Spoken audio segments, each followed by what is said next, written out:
La Guadeloupe ne possède pas de ressources naturelles dans son sous-sol pour satisfaire ce besoin en énergie. Toutefois, l'astuce et le savoir-faire, transmis de génération en génération, permettent d'obtenir en 15 jours ce que la nature met des millions d'années à réaliser, le charbon. Félicien Doravel de DN nous fait revivre cet héritage du patrimoine guadeloupéen. J'ai commencé depuis petit, au moins à 10, 12 ans, fait des petits charbons de 1 mètre, 1,50 m. Peut-être après, je l'augmente comme ça. Ouais. Parce qu'auparavant, quand j'ai commencé à faire ça, il n'y avait pas beaucoup d'allumettes.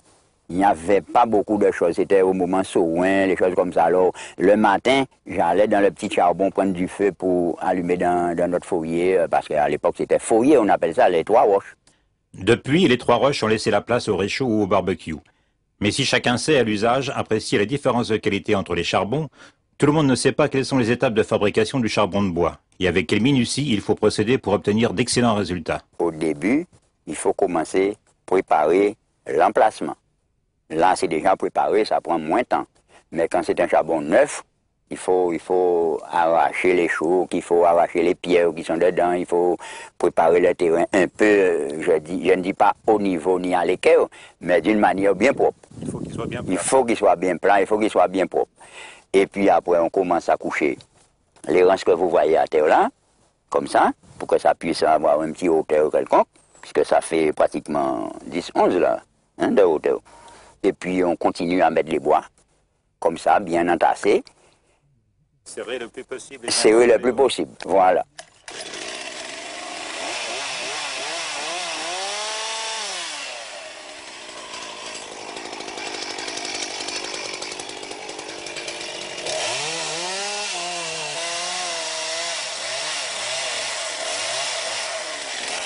On fait ça.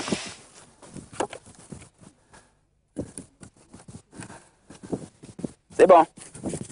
Bon, par exemple, il y a des trous, des petits trous là, bon, on ne veut pas que ça bouge, on fait ça.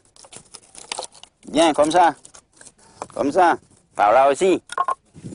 Vous l'arrangez bien. Bon. Celui-là, au lieu de mettre ce bout-là, là, ça ne va pas. On le fait ça.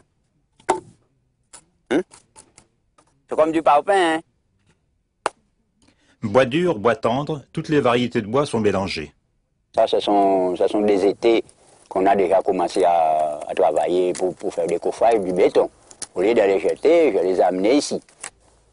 Là, c'est manguier. Là, c'est côtelette. Là, c'est mahogany.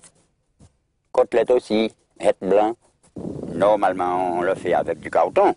Mais auparavant, on faisait ça avec du feuillage pour feuillage, comme le dos. Mais maintenant, si on trouve des choses comme ça qu'on n'a pas besoin, on peut toujours faire ça. Vous faites ça, vous attachez avec un petit clou, 2 petits clous comme ça, là, tout le long, toute la longueur du charbon. On commence tout d'abord à prendre une certaine épaisseur avec la tôle, comme ça. Si vous donnez 10 devant, il faut que ça donne 10 derrière aussi. Hein? Et vous mettez, prenez ça pour moi. Et vous mettez les piquets. Les piquets, comme ça, à l'épaisseur de ça à ça. Hein? Et vous mettez de la terre. Et vous mettez de la terre là, pas ici, hein, là.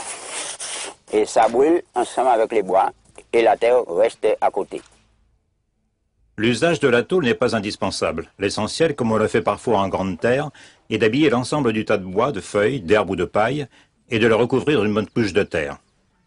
Il faut aussi ménager des ouvertures pour faire circuler l'air sous le charbon. On peut alors y mettre le feu, et une bonne semaine est nécessaire pour recueillir le combustible. Le produit ainsi obtenu est le résultat de phénomènes chimiques bien précis. Quand on fabrique le charbon de bois, on a pris soin de bien entasser tous les morceaux de bois pour éviter qu'il y ait trop d'air au contact du bois. Et en fait, la combustion qu'on réalise à ce moment-là, elle se fait avec un minimum d'oxygène. Donc il n'y en a pas suffisamment pour que tous les éléments du bois puissent passer, puissent se combiner à l'oxygène.